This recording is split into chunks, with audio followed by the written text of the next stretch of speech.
Merhaba sevgili arkadaşlar, hepiniz kanalıma hoş geldiniz.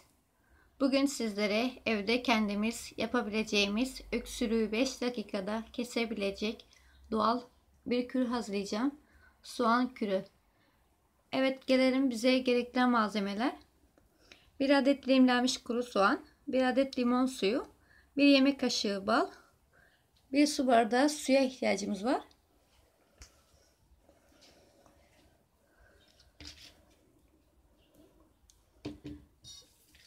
İlk önce tenceremize 1 su bardağı suyumu alıyorum. 1 adet dilimlenmiş kuru soğan. Soğanlarımı ilk önce haşlıyorum.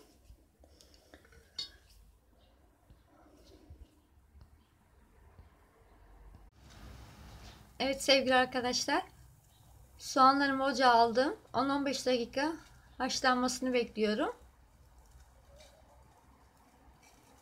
Haşlandıktan sonra soğumaya bırakacağım.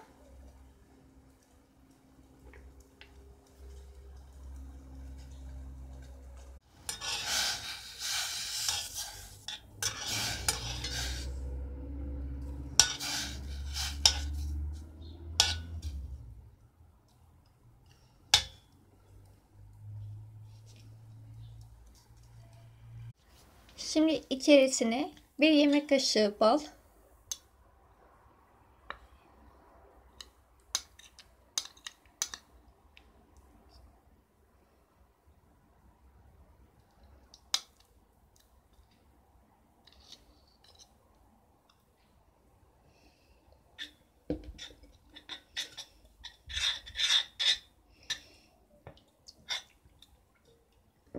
1 adet limon suyu,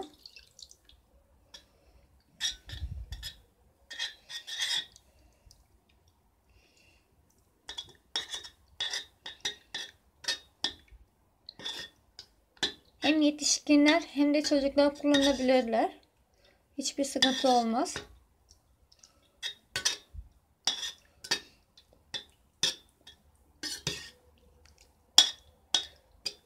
Çocuklarda sabah akşam 1 tatlı kaşığı, aç veya tok karnına fark etmez,